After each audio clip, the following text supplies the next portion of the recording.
Hi. Okay, I'm supposed to be on break right now for like one more week. Unfortunately, this morning the Trump administration announced they're going to federalize the DC police force and then unleash thousands of federal troops into DC for literally no reason. DC crime rate is down. There is not an ongoing issue. It's just a bunch of made up stuff. They basically went up on stage and just read a bunch of headlines about crimes that happened in a city over multiple years. There's this thing that happens when there's a bunch of humans living in proximity to each other. It's called crime. It occurs, and it occurs in cities as well as everywhere else, because that's just how it works. Of course, none of that was in good faith. They don't need a reason to do this. They're not looking for a reason to do this. They're just being racist. DC is almost majority black. That's basically the only reason. They're mad that there's a lot of black people in their white Christian nation's capital, and they want to get rid of them. That's why they just keep saying youths to refer to who they want to get rid of. That's barely a dog whistle. DC is not an outlying city. Like it's intellectually dishonest to even engage with the argument that they have made that this needs to happen in DC for any reason, because it's just a complete false reality. And then now there's murmurings of a new court case that is going to challenge gay marriage rights, which, like, we knew that they were going to go after gay marriage and any kind of marriage equality. Interracial marriage is probably on the chopping block next. We knew this. It doesn't make it less bad, but this is to be expected from a Trump presidency. It's what we all were saying. It's why we didn't want that to happen. And so there's going to be a lot of doom scrolling material in general as we move forward. And I just want to give you a couple of options of things to do other than doom scrolling that are productive and might make you feel like you just at least did something. First and foremost, contact your friends, contact people that you can trust around you, and come up with a plan to keep each other safe in the event that someone has to flee from something.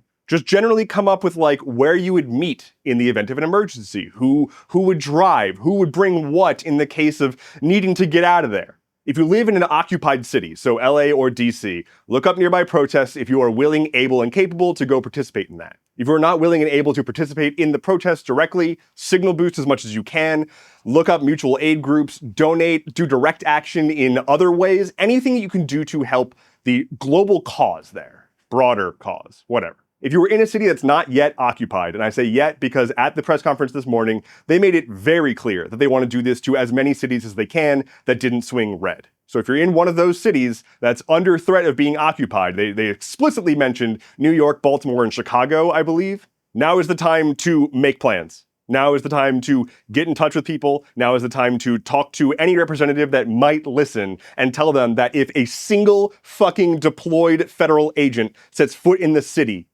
they've got your backs. Do not let someone tell you you're over-exaggerating. Do not let someone try to compare this to previous actions from previous presidencies. That is bad faith, and they are trying to bring you down to their level of ignorance. They want you to not hold them accountable for the things that they have done to all of their countrymen by enabling this administration. This will not stop from legal methods. Period. This administration is breaking the law left and right. They do not care. They are above the law. So if you find yourself being like, why can't we just deport Trump and all of them? Like, haha, no, we can't. Who's going to do that? Like, literally who? The military is not going to do it. The CIA would have done something by now if they were going to get on it. I'm frankly shocked that the man's still breathing. They don't respect you. They don't respect your rights. They don't respect this country. They don't care.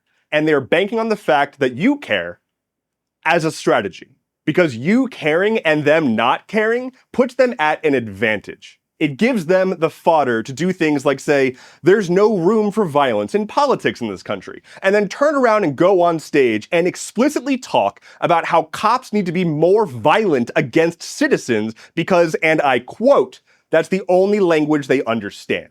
That is a quote from Donald Trump, our president, about the use of force against our own countrymen. Every single elected politician who is not actively doing something to physically stop this presidency is complicit. They are in proximity. They have legal protections, and they're not doing anything about it. If they value their own lives above the lives of their constituents to the point that they are willing to watch as this country burns to the ground to stroke the ego of a lifelong con man, they don't deserve to be your representative. That is the energy we need right now. We are so far beyond it. They are building concentration camps. They are rolling out federal troops into cities that disagree with their ideology. They want to incarcerate anyone who disagrees with them. I'm playing into it right now by just having emotions. But I want to share this because I want to show you that this is the level that we need to be at right now. This is where we're at.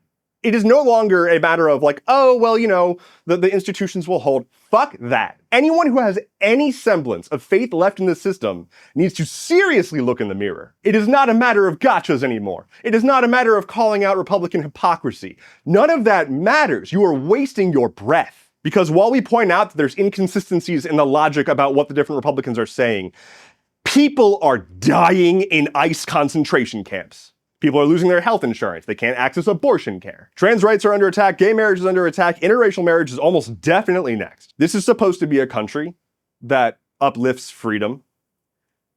I have never had more rules in my fucking life. I don't have the freedom to go out and enjoy a day with nice public transit that will get me where I want to go and explore a clean ecosystem. I don't have the freedom to take an extended vacation, have a lot of time off and explore my passions and be with my family and loved ones. I don't have the freedom to be in a city that runs itself the way it wants to run without having some authoritarian feel as though they have to flood it with agents to stop some kind of made-up crimes. I don't even have the freedom to say what I want to say because they're just coming after people.